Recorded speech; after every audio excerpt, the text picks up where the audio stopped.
What is up, world? This is Cam coming at you with the Shepherds of Men and the Movement Podcast. We're pumped to be here today. I'm here with my brothers, as always, Wilson. What's up? And JP. Hey, guys. And the man, the myth, the producer, founder, and all those other great things of Ranked Productions. Oh.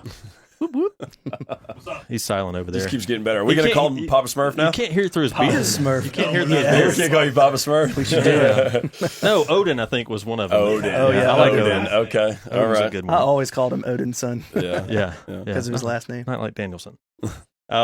So it's a really special day for us today, and I'm going to get into that in just a second. But real quick, as we're getting started, want to make sure everybody's aware of how to stay in touch with us, how to keep track of what's going on with the movement, with Shepherds of Men in general. And there is a lot of great things coming down the pipe that we're going to talk about here soon. But you can find us online, shepherdsof.men. Obviously, we've got links to all of our platforms there with Instagram, Facebook, all the above. Anchor FM is our main platform for our podcast, but it gets distributed through Everything. Google Podcast, Apple Podcast, Spotify, whatever you prefer, it's there.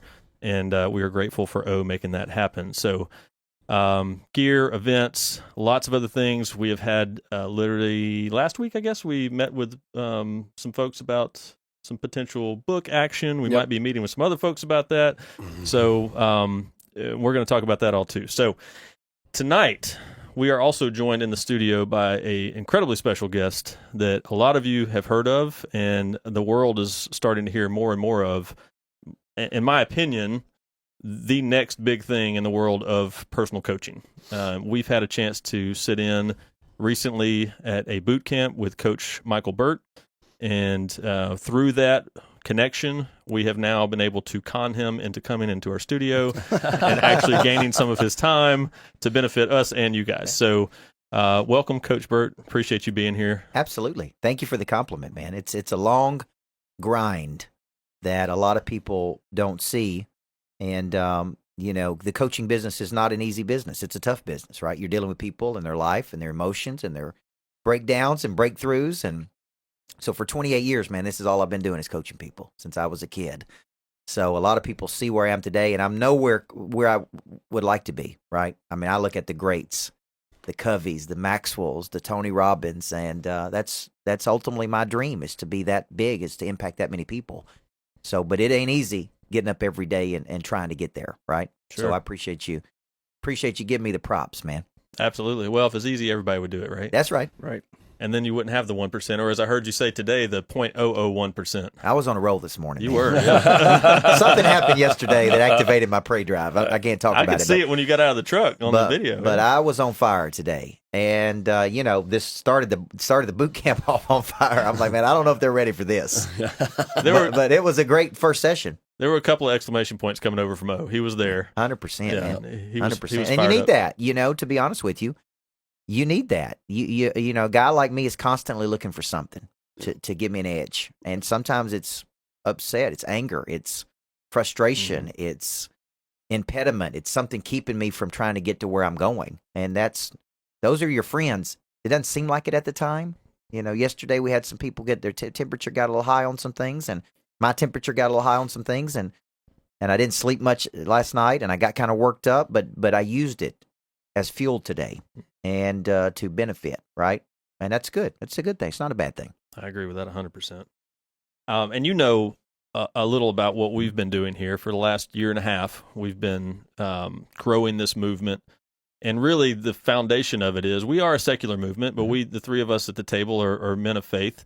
But our purpose is to get the men right. We believe if we get the men right, we get the world right. Yep. Right. And we believe we need to do that because there's a alarming deficit of leadership in our country, and men are called and created to be leaders. I mean, that's just the truth. That's our belief. So, we have figured some things out, but we also are still, like you said, growing constantly and understanding what our purpose is. And, part of that purpose is bringing other people in, such as yourself, that, can continue to deliver a message from your unique perspective and in your field on what you see in men. So, like, one of the things that I wanted to ask, as we're getting into this, is just in general, and we've asked you not to hold back on here. So if people get their panties in a wad, that's their fault for listening. In general, what's your assessment of men in our society today? weak. Amen. Yep. You know, I didn't have. I don't ever like to say negative things about my father. Okay, but my dad had me when he was 18. My mom was 16. They married for 1 year. I think because my grandfather basically said, "You're going to marry." Mm-hmm. You know, you're going to marry this girl. And my dad was never involved in my life.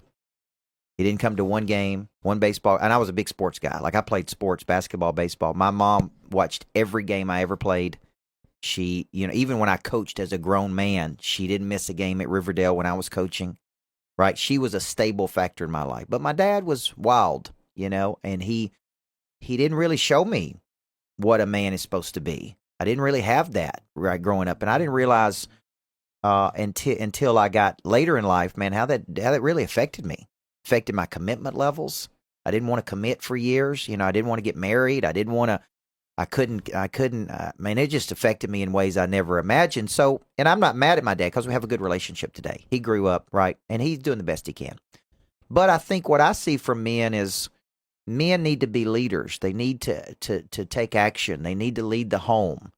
And I think sometimes with me and my wife, I'm gone leading a lot of other people. It eats a lot of my bandwidth, right? Mm-hmm. And I get home and I'm tired. And my wife's like, man, I need you to lead here. I need you to step up. I don't want to be the only disciplinarian in our house. I don't want to be the one that's getting on our daughter every time. And so that's a balance. That's a tough fight for me because I'm not leading thousands of people every day, you know, and they just suck energy out of you, right? You guys don't suck energy out of me, but but just the reality of my work is I've chosen a path that's like a pastor, you know, to use the word shepherd. I mean, I shepherd a lot of people's potential every day, thousands of people. And that means emails and text messages and Instagram messages at 4 a.m. And I've had people call me that are suicidal in the middle of the night. I mean, it's crazy. I've had people that are lost, confused, you know, on drugs. I mean, you name it. And that's what I see every week. It's not always just people coming to my boot camps. I mean, it's literally people lost, confused, down, depressed. Right. A guy on my team called me one night, suicidal in the middle of the night. He had a wreck. He was you know, been drinking. He was about to be arrested. You know, 2:30 in the morning, he's calling me, man. It's like the only person I know to call is you, Coach. So when you take on that is a burden. Almost like a pastor of a church, I can imagine, right? And it's like, man, you're taking on all these people's problems, and it wears on you. So my biggest challenge that I see with men is, man, they go to work, it's hard, they're grinding, they're trying to provide for their families, and then they just don't have any energy left over. So they come home tired, exhausted. They got a wife, they got kids, and that's a constant fight with me. That's why I go to one of the top energy doctors in the world. I'm trying to but no matter how much vitamins I'm on, there's still a lot of emotional energy that is drained out of you every day. And so I'm just working on it. You know, I'm trying to be a better dad. I'm trying to be a better husband. I'm trying to be more present. I'm wired to work. That's who I am. I'm a man I will get up and work 14 hours a day and not even think twice about it. That's just who I am. But I'm trying to do better with my daughter, you know, who really, I feel like I missed a lot of my early daughter's life being on the road, trying to chase my dream. So part of me feels selfish, right? Like I want to be the next Tony Robbins, but that requires me to go on the road. I mean, I was gone for 7 days and then I come home and my kids are grown, right? So I remember something Garth Brooks said when, you know, if you watch the Garth Brooks special, he talks about him going out being Garth Brooks and then his daughter said something and he recognized that the nanny was raising his kids. And he said, I don't even know my kids, man, but I'm about to find out. And to his credit, the dude took 10 years off. Yeah. I've seen that. And stayed home with his kids, which is amazing. So that's the balance I'm trying to do. So men need to lead more. They need to be men, man. They need to be what we're supposed to be. Well, I think we all agree with that 100%. And that kind of, you know, you talk a lot about recently this concept of prey drive, which is really the opposite of weakness, in my opinion. Can you tell us a little more about that? Like, how is that? Where'd that come from? Where'd that concept come from? Prey drive came to me when I was sitting in a workshop with a guy named Bob Samara, and nobody would know who Bob Samara is. He's very unknown. He's very obscure. He doesn't want to be known. And he was in the war dog division of the Vietnam War, and his job was to go out every morning with an animal, with a dog, and find bombs, booby traps, ambushes. I mean, imagine waking up in the middle of a jungle and that's your job. So he talked about the psychology of how tough he had to be, and he kept talking about the dog having a prey drive. And so I'm sitting in this workout, this workshop, and I'm like, prey drive, man, I've never heard it like that, like, right? And I'm like, I have this big revelation, and the revelation was, humans have a prey drive. Like, one of the gifts the good Lord gave me is the gift of association, right? And which means I can hear a concept and immediately associate it with another concept. I don't know how, I don't know why. Maybe it's because I read so much. But when he said that, I'm like, that's what I've been doing my whole life, man. I have been activating the prey drive in people. Now I've got a name. It's not just motivating people, right? Like, a lot of people think I'm a motivational speaker, but I'm really a lot more than that. Like I want to activate something deep inside a person. So I was really scripted by Covey, and Covey was a whole person theory. Like, that's who I studied the most: body, mind, heart, spirit. And he talked about latent and undeveloped potential. Like, there's parts of people that's latent. It's never been developed. It's never been activated. And I'm like, that's what I've been doing, man. Since I was a young kid, I've been activating that drive in people. And now I got a name for it, right? So then I went back and, trademarked it. That's marketable, yeah. And then I said, like, here's the deal. I can package it. I can codify it. I'm going to write a book on it. I'm going to do websites. Like, this is it. This is what I'm going to be known for. I'm going to be the number one activator of prey drive in the world. And I can't tell you how many people use that concept with me. Man, I need you to activate my prey. Man, you activated my prey drive. Man, you. So it's a spin on a word, right? It's a different association and usage of a word, and that's really where it came from. And then I made up my mind. I'm going to be the number one dude in the world at that. So how do you do that? Like, how do you activate and react? I've heard you say activate and reactivate, because sometimes people lose it. I mean, we've talked about that in past episodes. Like, you lose your juju or whatever, Well, it's human nature. And Robert Greene wrote the book, The Laws of Human Nature, and I'm a big studier of human nature, because that's what business I'm in. Why do people act the way they do? Why do good people turn bad? Why do somebody start and be so excited and want to quit the next week? Mm-hmm. Which is something I see all the time as a coach. Yep. Oh, I'm sure. Yep. Why does a person tell you one day you change their life, the next day they don't want to have anything to do with you? Why? Like, it's just crazy. I mean, what I see, and so I come across this in human nature. Human nature is to start with good intention. The prey drive is activated by something. Then to fall off the wagon. Now, why do we fall off the wagon? Lack of discipline, distraction, too many goals, too many things going on, whatever. No work ethic, want to quit when it gets hard. There's a million reasons why people quit. So we fall off the wagon, we experience guilt. Okay, that is the vicious human cycle. Mm-hmm. It's no different than me saying, I want to be a good dad. Right? Then it comes time to be a good dad, which requires sacrifice, work, and effort. Like, you got to work to be a good dad. You got to work to be a good husband. It ain't easy, man, right? It's easy for me to say, man, I miss my wife. Can't wait to get home to see my wife. I want to be such a good husband. Then get home, and now I got to work at it. Mm-hmm. So what happens is we get excited. We fall off the wagon. We experience guilt. Okay? In my opinion, that is, prey drive is activated, and for some reason it goes dormant, right? And life just beats it out of you, man. You get up every day, and good people disappoint you. And so a lot of people just don't have the resilience, the toughness. Okay, now where does that toughness come from? There's all kinds of studies on this, right? On resilience and toughness. And, I was raised by a tough single mother, and she wouldn't let me miss a day of school growing up. I mean, she's like, tough, man. I mean, we don't whine, we don't complain, we don't make excuses. And that has served me very well, right, in my life. So prey drive, in my opinion, has to be activated every day. So how do you activate it? You go to work on the body, the mind, the heart, the spirit. If you hear, today I taught the group at my workshop is that every day I start by feeding my faith. I listen to a sermon, 15, 20 minutes. Then I work out hard, right, with a coach and a trainer. And then I move to go home and see my family, right? Kind of see my kids, my wife, activates my emotional. And then I listen to something on business. And so my prey drive is activated, because I wake up tired just like everybody else does, right? And then it's like, I got to activate my drive, man. And there's a lot of ways I do it. Something new, something fresh, big goals, new group coming into like I'm very active. I travel around the world. So, I get to spend time with a lot of cool people. What y'all are doing is cool. So I get to spend time with people that activate and reactivate my drive a lot. If you're in the same environment, around the same people, doing the same thing, boredom, monotony. There's no way you're going to activate that prey drive, man. You get bored. I was in Houston, Dallas, Scottsdale in the last few days. All these people are moving, shaking. I'm seeing the world. That activates your prey drive. So if you're in a funk, get out of your environment. Go somewhere. And I'll say this about my wife. She understands me. She lets me be Coach Burt. And if I'm in a funk, she'll say, man, go to Florida by yourself. Wow, honey, are you listening?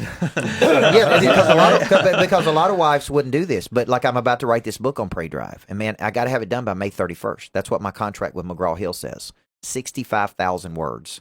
That's a lot of words, man.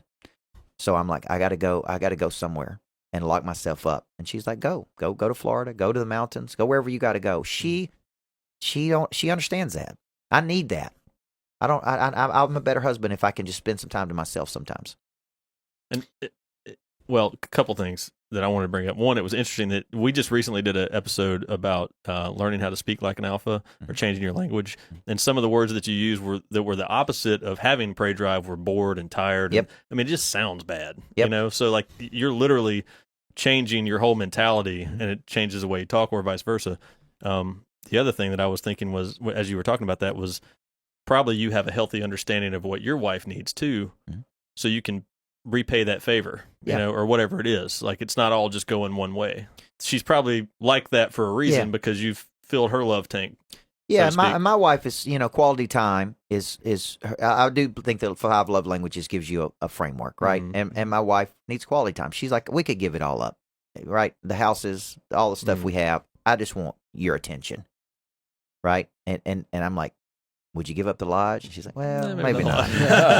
Your attention at the lodge. Would you give up the house in Florida? Well, maybe not that. What about her personal? Well, I'm like, okay. You don't really want to give this stuff up just for me. Right. Me and you broke in the middle of nowhere. You can say, honey, that's enough for me. But sure, this stuff sure does help us a lot. Sounds romantic, but sounds romantic.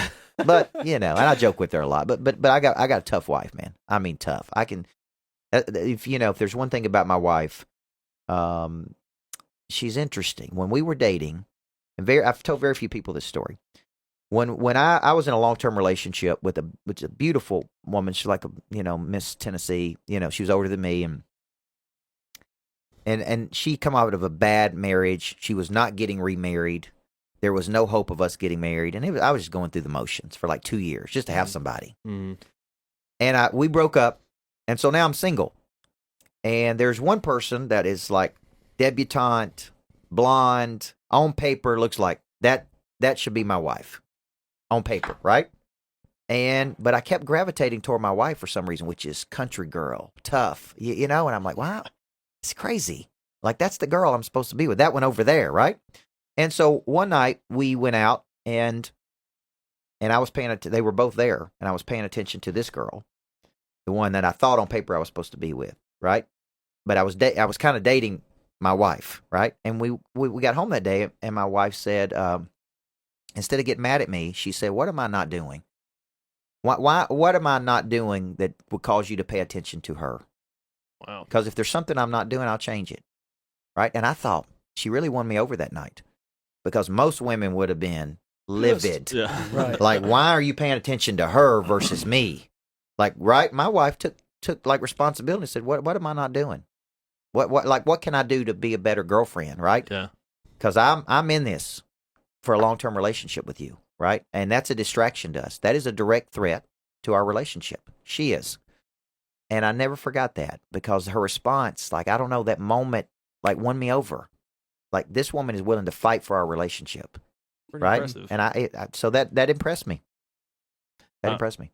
You guys interject if you got questions on any of this. Well, no. So what I was gonna say is I thought it was really interesting whenever we came to your boot camp at your lodge, and I think where a lot of men struggle is finding their purpose in life, like what lights a fire in their belly, like what activates that prey drive, because when you start to figure that out, the work is something that you're more than willing to do. And I'm very similar to you. I grew up with a single mother that was very strong single mother. My father was not around and stuff. And she was the same way. Like, we're not going to sit here and cry and moan and complain about stuff. We don't say we're bored. If I ever said I was bored, I had a list of chores to do. She'd find things for me to do. But you made mention while we were there about how ultimately your purpose in life and what you do is not motivated by your wife and your kids. Yep. There's a higher motivation Yep. than that. And I think sometimes, and that hit me like a ton of bricks when you said that, because I think a lot of people lie to themselves about the false true inspirations in their lives that really make them want to drive in a certain direction and stuff. Can you talk about that a little bit and where that revelation, as you called it, like kind of came in? Yeah, I have a philosophical difference with Simon Sinek's Start With Why. You know, he wrote Start With Why, incredible concept. Then he came back and wrote Find Your Why. And it was a huge phenomenon in the world. You got to find your why. Everybody said you got to find your why. And the reason you work hard is you got to find your why. Well, man, I've been coaching people for 28 years. I have qualitative evidence of observing top performers. And what I realized was that every time he said, find your why, I'm like, man, I don't even know my why. Why do I do what I do? Why do I work this hard? Why do I push this much? Why do I want to do, right? Like, why do I want to take it all the way? Why am I so interested in my potential? Like it was this confusion, right? Like, man, he's telling me it's almost like you feel dumb if you don't know your why. Right. And I said at a conference once, I was on a panel, and I said, I don't think you have to find your why to do something big in the world. I think your purpose kind of finds you in the pursuit of doing something, right? And I said the chapter in my new book may be Screw Your Why. Or maybe that's a whole book. Right? I think I could sell that book. Yeah, I'd buy it. But here's the deal. Here's why I knew I was onto something. I said it, man, and a dude jumped up. I mean, quick. And he's like, thank God.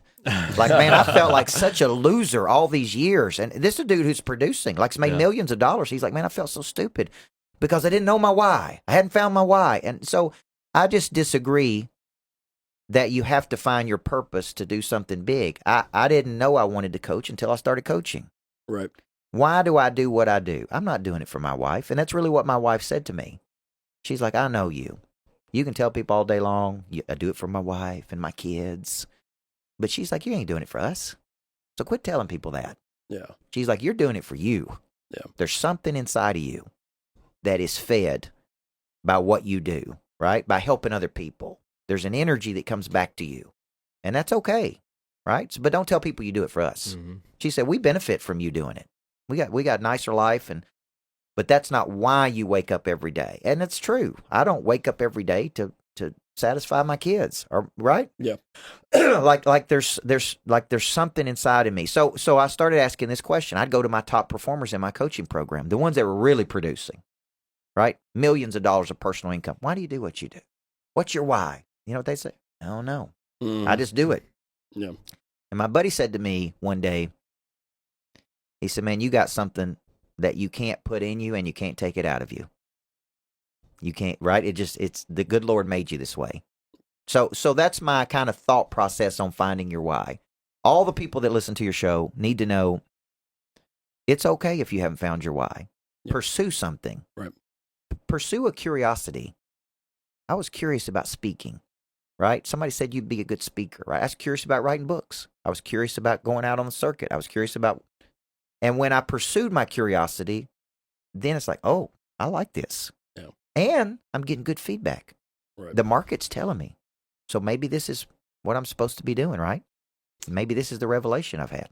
And I think that's a great way to put that, because I think ultimately your action that you take on faith will eventually you'll find what really lights you on fire. And you mentioned something about you've gotten into a stage in your life now where legacy and what you leave behind is more important than just the daily grind of stuff. You're starting to think much larger. And I mean, some of that may be because of the success that you've seen and what you've been able to accomplish and stuff. And but I just thought that was pretty profound whenever you said that and we were talking about it, and I was sitting there thinking, man, that's good stuff, and some people need to hear that because some people are paralyzed and they're like, well, I don't have a why. What am I supposed to do? Well, and it's like politically correct to say you're doing it for your kids. Right. Yeah. It's like that's the standard answer. Yeah, the standard answer is virtuous. Yeah, it's standard answer. I'm doing it for my kids, man, and my wife. This reason I wake up every morning is I do this for my kids. Yeah. And I just think they're lying. They don't know what else to say. Right. They don't know what else to say, so they say that because it looks good. Right. And I'm socially acceptable. Yeah, and I'm 44 years old, and I'm over the cotton candy, man. Yeah. I'm over the fluff. I don't have to, I don't have to say it. I don't need to say it. So that's what I would tell you on that. I know that's helped me out. When you said that at the lodge, that's the first time I ever heard it. Mm-hmm. And I was like, you know what? That does make a lot of sense because I'm still in the mode of like I'm good at certain things and a lot of things, and the why is not. It's never been like, well, he shines at you and says, "Hey, this is what you're doing." But because we've been pursuing, and because I believe in connection and helping other people, here we are. Like our story is just based off, small connections that led us to where we're at today. That led us to your lodge, and that's right. And it's just really cool. How it's probably a curiosity. Yeah, you guys were curious. You pursued something. You wake up and you go, man, this is good. We enjoyed this, right? That's kind of the way it works. And I write a lot about this in my book, This Ain't No Practice Life. How do you find your voice? How do you find your calling? Because I am a big believer in talents, usage of talents, demonstrated capacity of talents. I do believe people use talents get more. I do fully 100% believe that. And I think here's the problem though. Most people have not found their talent. Mm-hmm. So, we did a whole thing with you guys, primary skill, right? Mm-hmm. And how do you find your voice in life? And that's a big part of my Pray Drive boot camp. And man, people are like, you should see people. They break down and cry. They're like, man, I've wasted all these years doing something I'm not supposed to be doing just for the sake of doing it, right? That should be taught in every school in America, how to find your voice in life. Mm-hmm. What is at the intersection of your talent and your passion and your conscience and a need in the world. And that's what Covey taught me, is that leadership is finding your voice and then inspiring other people to find their voice.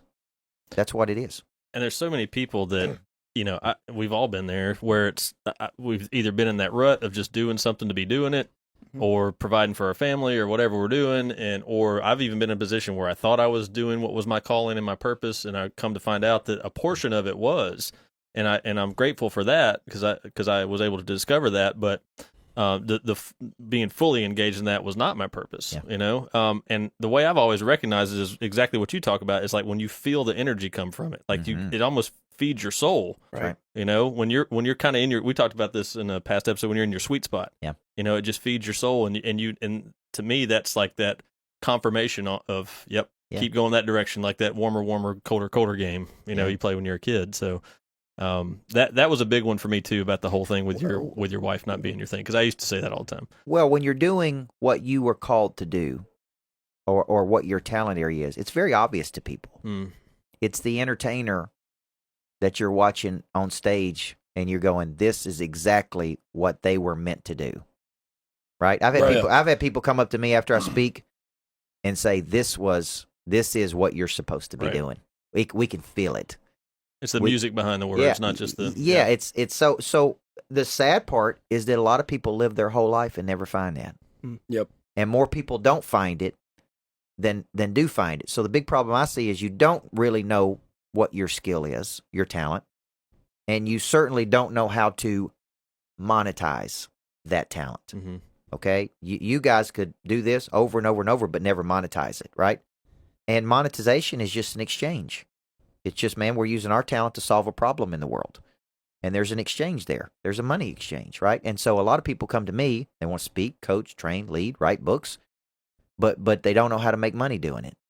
Then it becomes this frustrating side gig, right? I figured out at 25 years old that my work studying Covey and coaching kids, somebody would pay me 10 times the amount for that talent. Right, in another arena, and I didn't intentionally pursue that. It's like I just spoke and they paid me, and I'm like, dang, this is good. Like I could do this, right? Yeah. Like it turned me on to it, but I didn't go into it thinking, oh, I'm going to be a speaker, and but I actually started speaking in high school, because I ran for a Beta Club office. I was in a National Honor Society. And and they picked a kid every year to run for national office, right? Funny thing is, the year before, I got kicked out of the Beta Club because I snuck down to Nancy Rhodes' room. Nancy was the prettiest girl in the whole school. And she called me to go down to her room on a Beta Club trip. I went down there.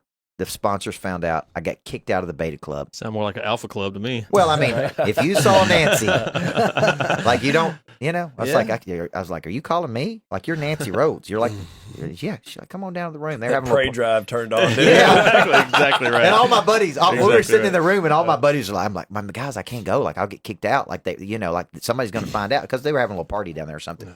And my buddy's like, dude, it's Nancy you can't Rhodes. not man. go. Right. It's Nancy Rhodes. It's worth it. So the funny thing is, I go down there, we just all hang out, and then I get kicked out of the Beta Club or suspended. And then I come back the next year and run for national office and win. And I'm a national officer in the Beta Club. Well, guess what? The national officers traveled around the world and spoke at big conventions. No. So when I'm 15 years old, part of my job is I'm going to New Orleans and speaking. My very first speaking engagement at 15 to that group was 6,000 people. Wow. And I threw up before I went on stage. I bet. I was so nervous. And I had a speaking coach. So the coach, coached me. So isn't it interesting that at 15 I was doing that, and now at 44 this is what I do for a living? Right? Like that dude saw something in me. He's like, you have talent. Let me coach you. Let me coach that raw talent. And so now that's how I make my living, speaking, coaching, training, leading. Really was discovered at 15 years old. Well, everybody needs a good coach in life, right? Thank goodness for that dude, by the way, because he didn't have to do that. Yeah. He didn't get paid to coach me. He coached me because he saw something in me. So that was a big thing. We spoke about finding a mentor in life, and we've talked about, have enough confidence about you to talk to somebody that's probably at a lot higher level than you are. Whether it's, hey, let me pay for your lunch. If you could give me just an hour, I just want to sit down with you. I'll pay for your lunch or whatever it may be. And one of your big things is everybody needs a coach in life. I have been fortunate, and so have these gentlemen, to be around some people that really operate at a very high level. But I was, mid-20s before that really happened. I had some good coaches in sports and stuff like that, Yep. but from just an example of saying, look, dude, everything's not easy peasy about life. You're going to have to push through some brick walls. There's going to be some things that you're going to have to do. And then you got to get disciplined in your life. And I think a coach can, from an accountability standpoint and from a aha moment kind of thing, you look at a lot of things from the outside looking in and go, oh my God. So I shouldn't rack up $40,000 in credit card debt. Like, wow, that makes absolute sense to me, but I needed somebody else to say it, So that was another thing I'd like for you to just kind of talk about, where that came from, that everybody needs a coach in life, that concept that you... Yeah, the big revelation I had was as 6 years old. My mom was single, and she worked 2 jobs. She was trying to put herself through nursing school, so she worked these, I don't even know what all she did, shirt factory, you know what I'm saying, these odd jobs, and at night she'd go to nursing school. And so she would take me down to the local baseball field, and I would stay for hours, right? And I loved it. Like, I love the sports. And there was one woman down there who, it was odd because there was a woman coaching Little League Baseball, kind of a tomboy, right? And her name was Mickey Vincent. And Mickey was, man, she would just like tend to me and care for me and feed me. And I would stay with her for 6 or 7 hours just watching. She'd put me up in the booth, and I'd score the games, and then I'd call the games, then I'd umpire the games, like, And here's the revelation I had. And this is, I'm 44, so I'm looking back on this going, what did I really learn? I watched how coaches cared for other people's kids. And what I observed was, man, a good coach can really help you become something. Mm-hmm. They push you, and they challenge you, so why do so many people not have a coach? Because they see it as a weakness. Mm. Like, I think about you and I talking about it, right? Right. And I'm pushing you, and I'm like, look, man, you need to come to this thing with me. Yeah. You don't know. Right? You got to make an investment. It's a big investment to come and do it, right? But I know if I can just get those 3 guys there for a couple days, man, their life's going to take off. Right. They have raw potential, right? But it needs to be coached. You need information. You need to learn from somebody who's done it. Right. So, but man, making that sale. And if you guys ultimately go into the coaching business, you will see how hard it is to sell people. It's like they're so scared to death. What if I lose the money? Oh my gosh, that's a lot of money, right? Mm-hmm. I get it. But it's the way we're wired. It's like we're taught as kids we need coaches, but when we become adults, we don't need a coach. Right. We got it all figured out, man. We're all coached up. And and it's like, oh, why would I spend money? Like, why would I spend money to get better? Mm-hmm. Right. And yet we drop $100,000 on college. Yeah, $100,000 on college. That we and borrowed. yeah, I went to college for 9 years to pursue 3 degrees. I got all the way to my doctorate degree and to the dissertation, and submitted my dissertation 7 times. It was not accepted 7 times, and I finally just said, just forget it, man. I don't even need the credentials. I've already got all my hours of credit. I've already extracted everything that I need from this degree. Exactly. So just keep it, man. Just keep the money. I'm moving on. So my point is, I think to your point is that we can't see the picture when we're inside the frame. Mm-hmm. Anybody who's playing at a high level, anybody, the very first thing they say is they had a mentor. Mm-hmm. They had a coach. They had somebody in their life who, right? Everybody, every major person in the world tells you got to get a coach, man. You got to have a mentor. And other people's like, I'm like, what do you not understand about that? What, like they're telling you what they did. I had a mentor. I spent time with this person. Even if you could observe, like if you study mastery is I watch a master. I observe a master for X number of years. Maybe it's 5 years, maybe it's 7 years. Then I practice what I see the master do for a period of time. Then I become a master. That is how most people become big-time people. Well, we live in such a cotton candy world. It's like, no, man, I want to jump from making $0 to $1 million a year. Yeah. Right? Do you know back to that entitlement mentality? Do you know how many free speaking engagements I've done in my life? How many rubber chicken circuits? How many Rotary clubs, exchange clubs? I went to one. The whole audience I thought was dead, like literally. And man, it made me mad. I'm like, "What's wrong with you folks, man? Did y'all not come to hear something?" And they're like, "No, we came from the chicken, man. We came to eat." So I've spoken at carnivals. Oh my gosh! I mean, I drove 4 hours one day to speak at a carnival. And I was up on stage. Of course, nobody's listening. People are walking by. They're looking at me like, we got a motivational speaker at the carnival? Like it was, like if you can imagine all the things I've done, kids, adults, I mean, it's just part of the cycle of getting better that a lot of people don't see. Yeah, absolutely. I'd agree with that 100%. And that's what people aren't willing to, for a lack of better words, get hammered, by the hammer to refine their sword or their edge, and it takes some beating to take a piece of metal and put an edge on it, and that was one of the reasons that we thought a good program for us was kind of a men reforged idea. Is it's time to sharpen your edge, but on the front side of it, there's going to be fire, there's going to be some hammering going on and stuff like that, and it's what you talked about, like the rubber chicken circuit, some of those situations, the rejection that you're inevitably gonna see. And I think that one of the things, and you said something like early on, and I think with a mentor, you have to see that they're human. Sometimes we put these people on a level and go, wow, that dude is just something like he just floats around or whatever, how does that happen? And then you realize that guy actually started out on a rubber chicken circuit, and he did that for a little bit and he earned his stripes. Yeah. And that's why he's able to be effective. I'm laughing because when people watch me on videos and then they like at this boot camp, like Chris is one of the only local people at this boot camp. These people, right? These people have come from all over the world. I'm not talking like they've driven from California and Florida, Tallahassee. Like I didn't know anybody.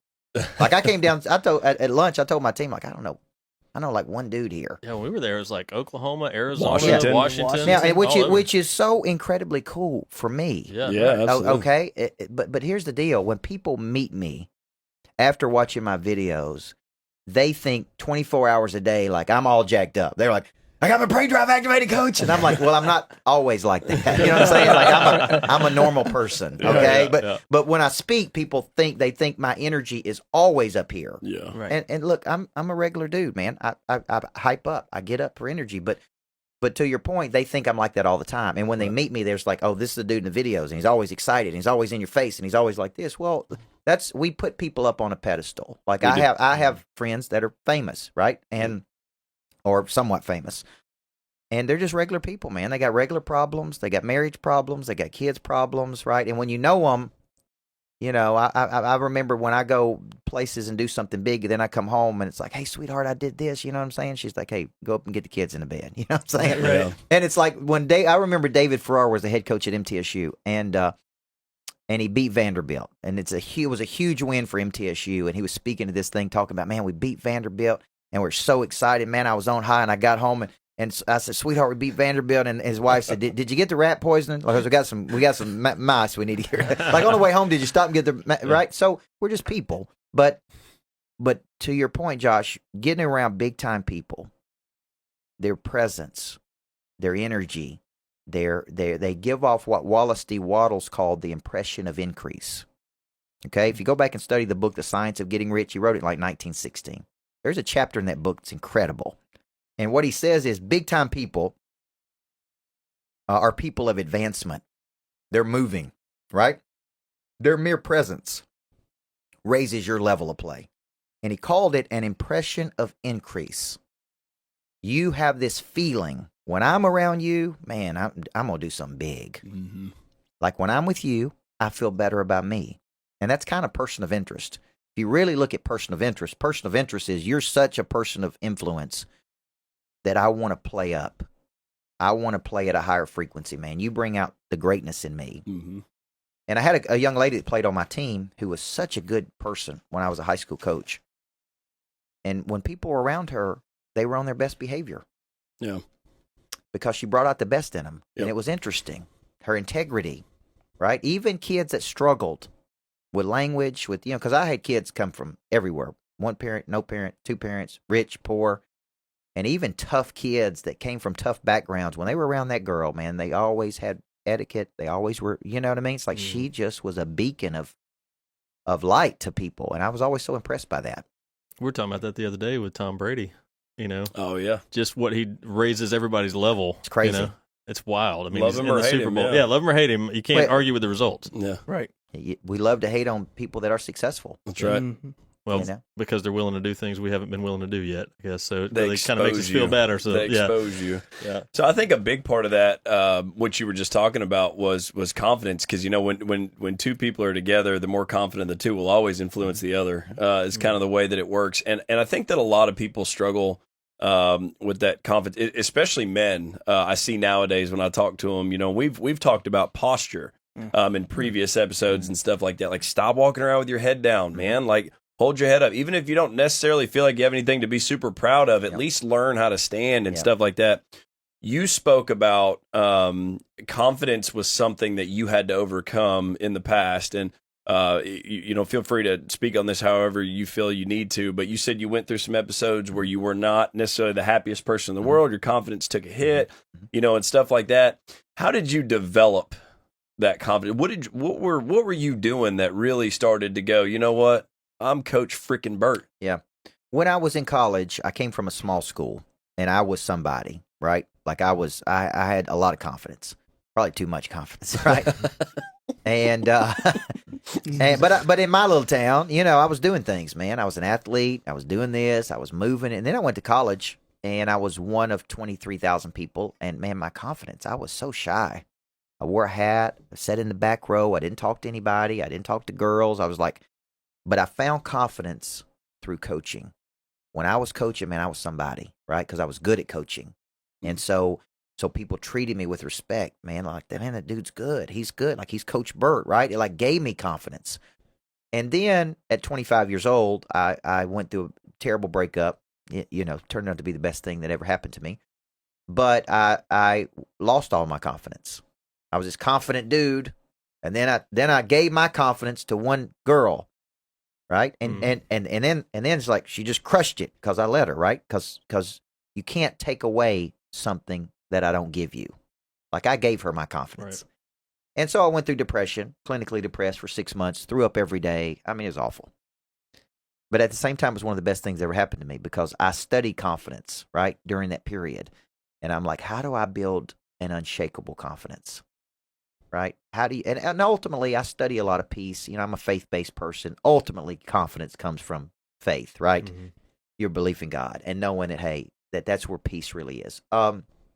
But confidence can also come from the memory of success. It can also come from repetition. It can also come from long obedience in the same direction, right? You become more confident the more you work the muscle. And that's really ultimately where confidence comes from. So if we're looking at the whole person, knowledge, skill, desire, that feeds confidence. When you got a lot of knowledge, you're confident. When you got a lot of skill, you're confident. When you got a lot of desire, you got a lot of confidence. Okay? Without those things, you ain't going to have any confidence. You're going to be insecure. So I've been doing this for 28 years. So obviously in this area of my life, I'm very confident. But there's other areas that, I need work in. Right? So with that being said, would you tell somebody to focus more effort and time into confident areas that they have a high level of skill? And maybe, because I've heard different things from people. I've heard people say, work on your weaknesses. I've heard people say, find your strengths and master your strengths, and that's where your I guess your confidence and your production and stuff are really going to go through the roof whenever you do that. People that focus too much on their weaknesses tend to be stuck in the mud. They tend to. I mean, what's your take on that? What do you? Well, I mean, I think we're all given certain talents and abilities, right? And there's certain things I'm not good at. I can't fix a car, geographically illiterate, right? Like I can't cook. Now, you could say, Coach, spend all your time, man. Get with the real man and learn how to fix a car, okay? And I could do that. I could get better at that. I could get better at cooking. I could get better at whatever.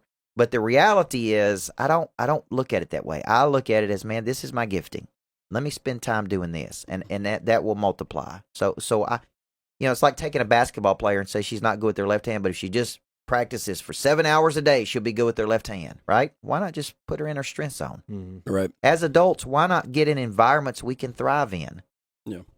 Right? That's kind of where I am in my life today, man. I want to coach people in a certain way, at a certain place, and you put me in that environment. That is my environment. You take me out of that environment, and maybe I'm, I did pre-drive in Scottsdale last week, and they'd see me speak. They'd see me do it like 4 times, right? The same people.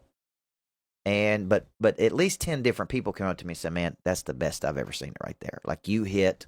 And they said you're better in these smaller, intimate environments like this. Like that's your environment. And maybe I am, maybe I'm not, but for whatever reason, that's a good environment, right? So for me, maybe I need to think, man, I'm really good in these environments with this skill set, with this topic. For sure. But don't ask me to talk about something I'm not passionate about, which is a big mistake a lot of speakers make. You try to talk about something you're not qualified to talk about. John Maxwell talks about that. Like if you're a 3 in something, you're probably the best you're ever going to be is a 4 or a 5. Yeah. So, but if you're an 8 in something else or a 7, then you could get up to a 9. He's like, you're only going to move 1 or 2 spots each direction. So, spend your time focusing on increasing 2 spots from your giftedness, is like you were talking about. So, 100%. Yeah, I agree with that. So as we're this has been really good, and obviously if there's more stuff, that's good to hear. I'm taking a bunch of notes over here, man. That's why I've been quiet. I'm just taking notes. Well, we appreciate it. Yeah. Now, I had mentioned to you prior that because of what we learned, we bust on each other a lot in here. So that's sure. We hold each other accountable. We're real brothers. We're thick-skinned. I love it. Yeah. I love it. A lot of what we learned at your $1 Million Coaching Summit was how to take an idea and to monetize it and to develop a program from it. And we've had a lot of listeners and followers over the last year and a half that have gotten to that level, like, hey, we love your stuff. We love listening to you. The concepts are great and we want to go deeper, but there's nowhere to go. So at your advice and making sure we're getting a return on our investment of that coaching, we've been spending a lot of time developing that Men Reforged initiative.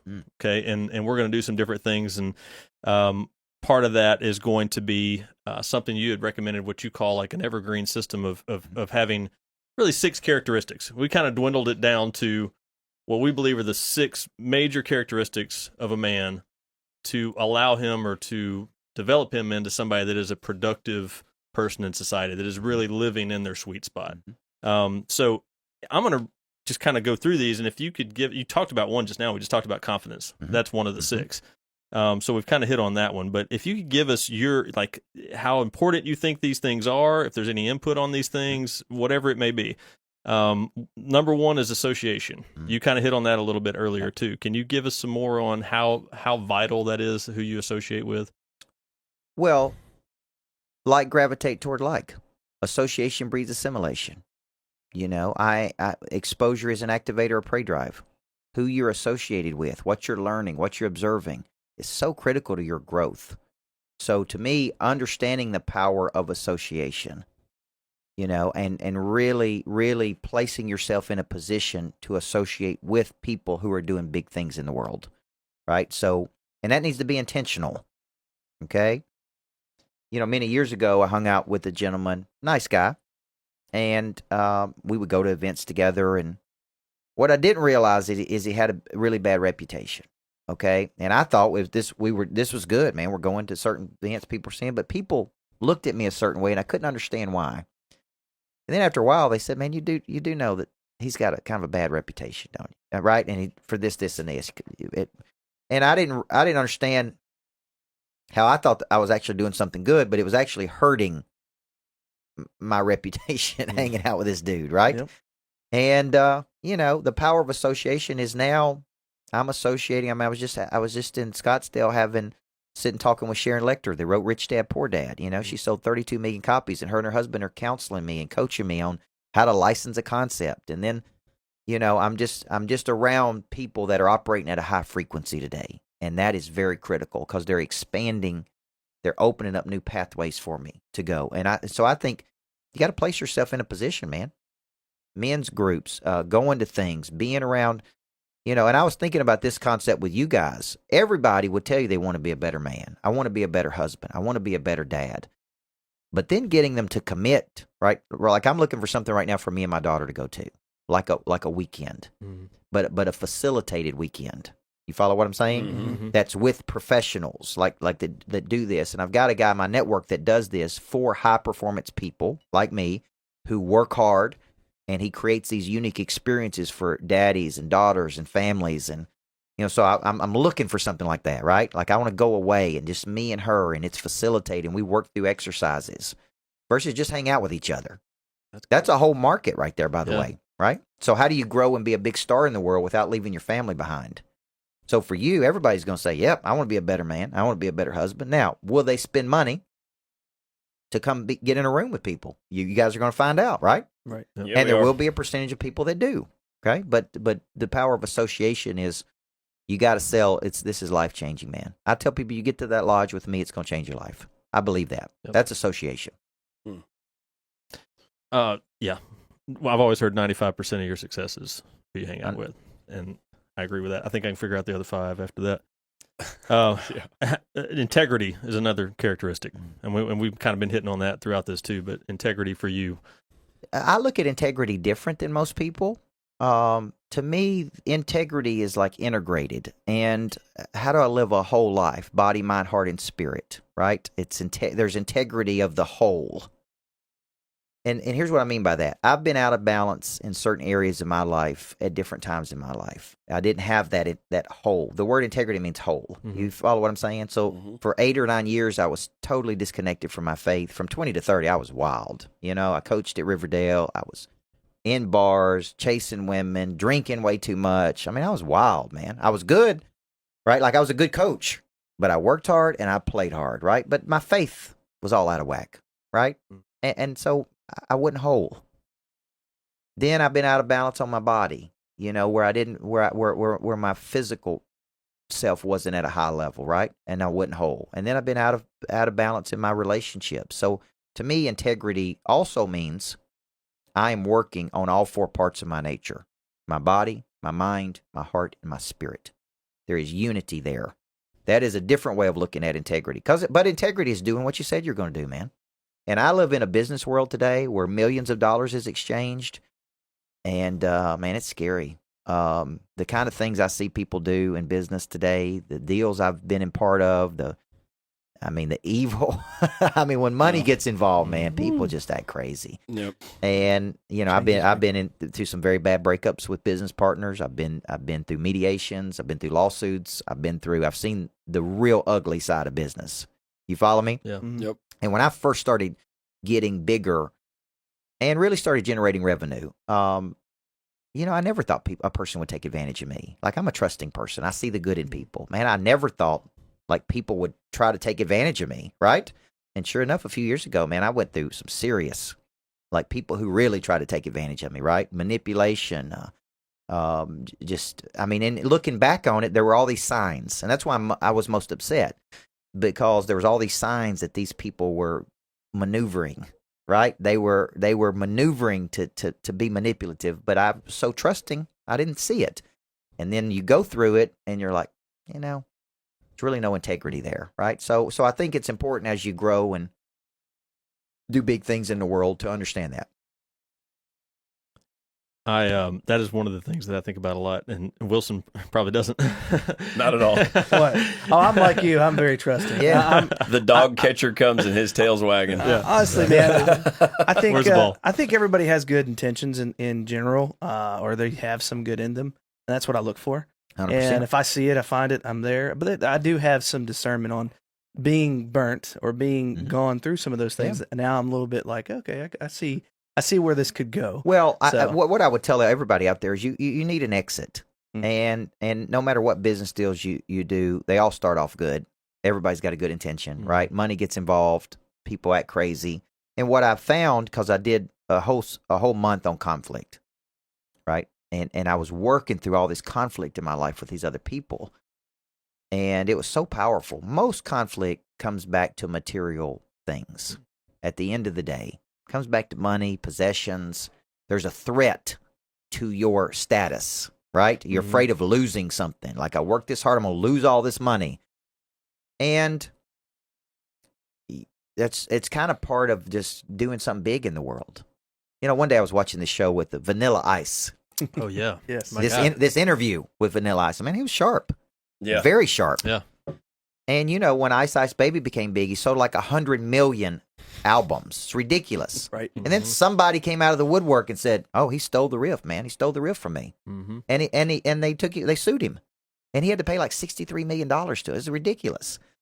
But that's what happens, right? When you start doing big things in the world, you're kind of a fountain, and there's drains, and these drains come along, and they want to like suck off what you're doing and be part of what you're doing, and they're everywhere. Right? It's like, oh, that person's going somewhere, man. I want to latch on to that. It's just kind of human nature in some people. So I've learned some very expensive lessons. And my attorney's always like, man, that's just expensive tuition. The only person that wins there is you. I'm like, you're the one winning here. The attorney. You like expensive tuition. Yeah. Hey, those are the ones that get hardwired, though, don't they? You don't forget those. Yeah, but to your point, man, I'm so trusting. I'll still go down a path, and my wife is like, what are you doing? Right. Sounds like your wife. Why are you trusting these people? Like, why did you get into that relationship with that business person? Like you didn't even, So I'm still guilty of speed and movement, and oh yeah, they're good. They would never do anything wrong to us. It'll all turn out good. And so sometimes I still get myself in trouble there. I learned early to ask her. It's like, what do you think? And Then they know. Oh, they know. They have a gut feeling about them, and they'll go. Intuition. And, Yeah. Yep. So I tend to lean more with that now. Yeah. Before it was like, I'm just going. I know what I need to do, and I need to Sure. get accomplished. And I'm not going to ask questions. Let's go. Mhm. And I've learned a couple lessons too. Me too. So another characteristic of this program is going to be etiquette, which sounds a little more simple, but we, as you were just talking about, we want to build the full man. Yeah. And there's we see I don't know what, just a lack in just simple etiquette. Yes. And so we want to break it down to like the bare bones. So being at the level that you are, living a high frequency life and being around the 1%.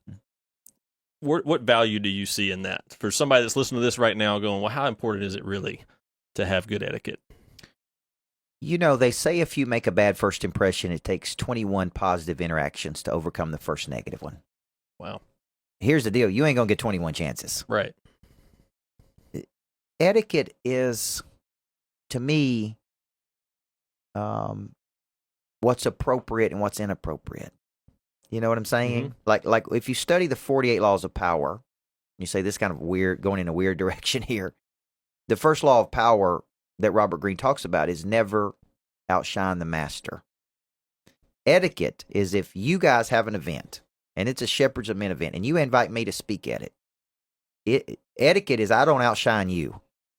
It's your event. You follow what I'm saying? I give proper credit to you. I'm only here because these three guys invited me here.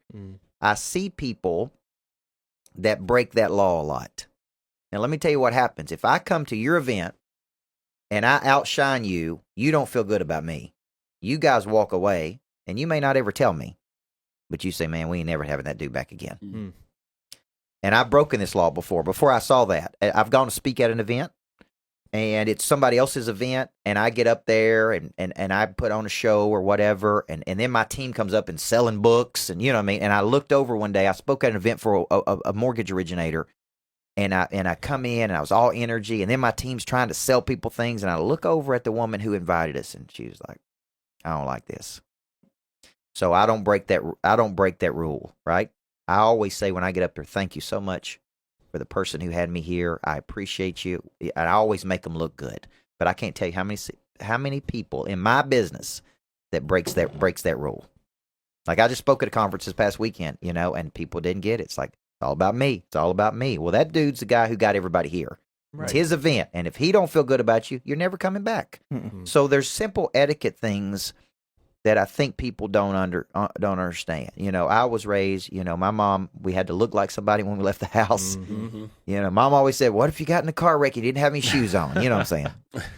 Dirty drawers. Yeah, but mom taught me, right? Like there's not that etiquette is just dressing, but it's being somebody. It's being appreciative. It's being respectful. It's acknowledging things. You guys moved this thing up for me today, right?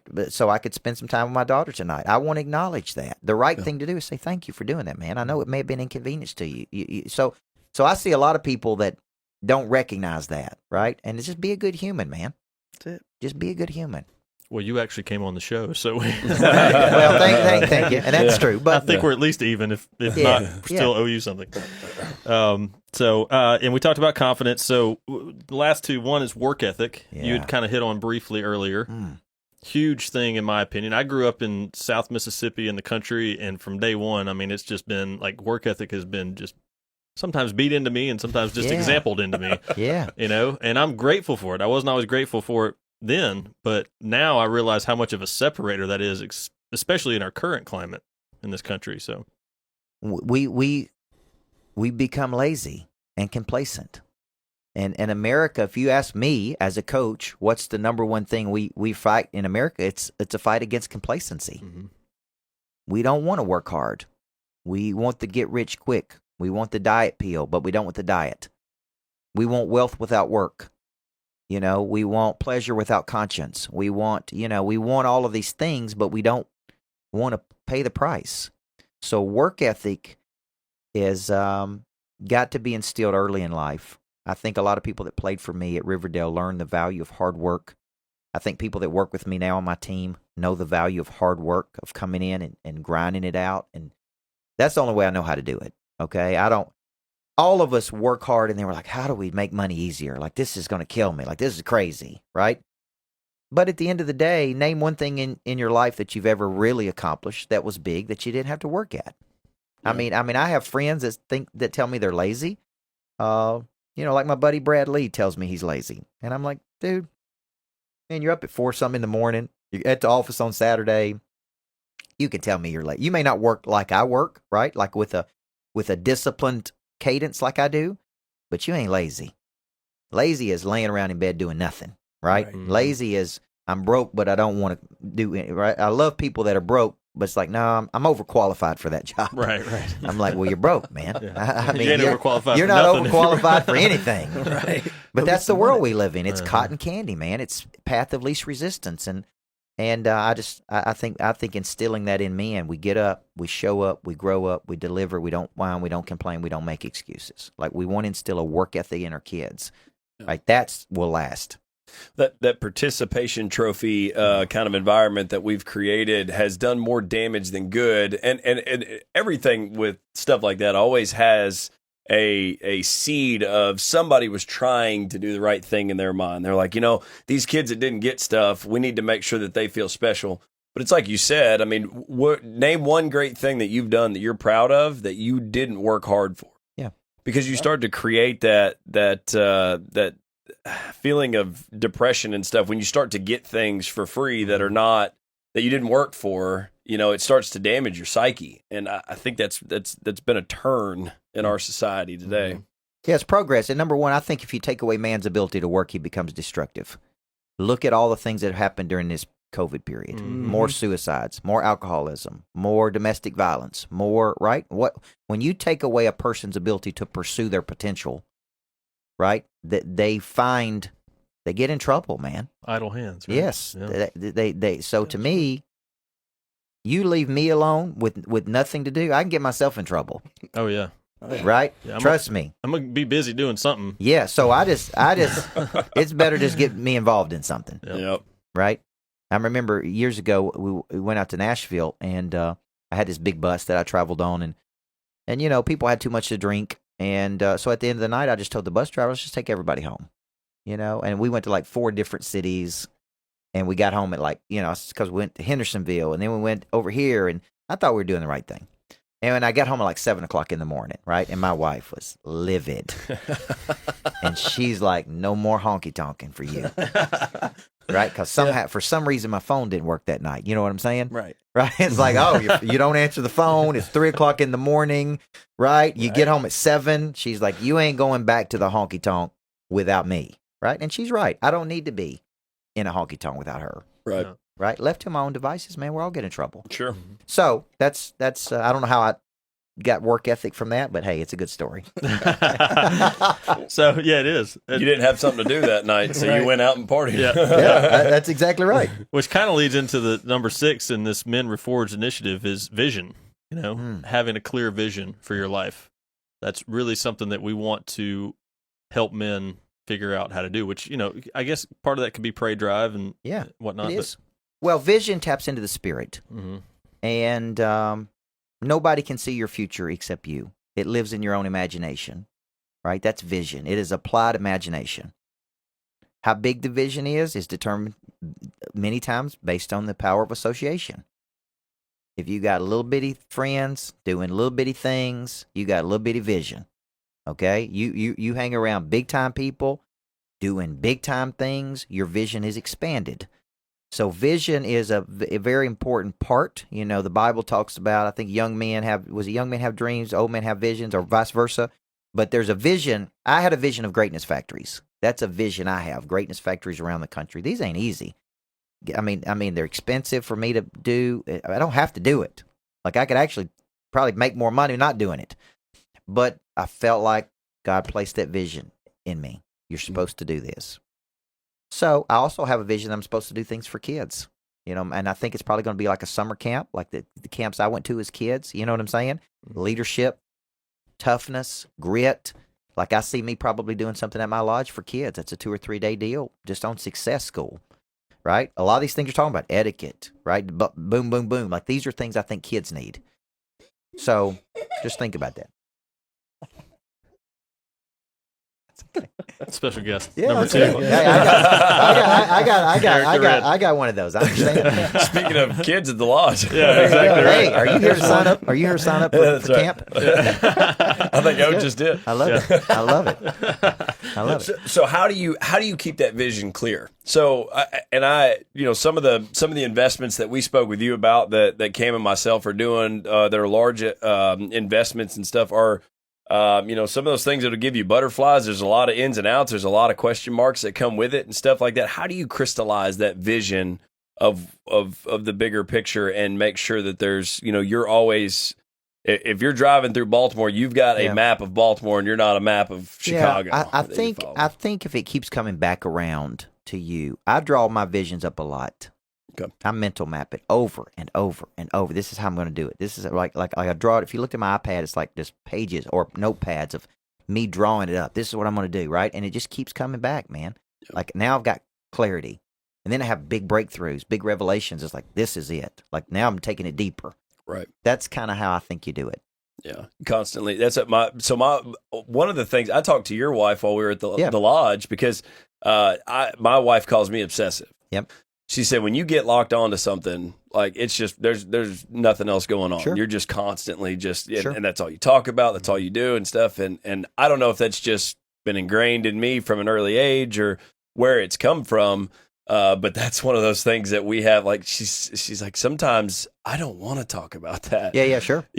And for me, but I think from a vision standpoint, that's why some people are very clear on what they're going to do. And I'm glad that you said that. You mental map it. That's a great way to do it. And you physically draw it out. I physically draw it up. So yeah, I like that. Yeah, over and over and over and over and over and over. Yep, I like that. Yeah.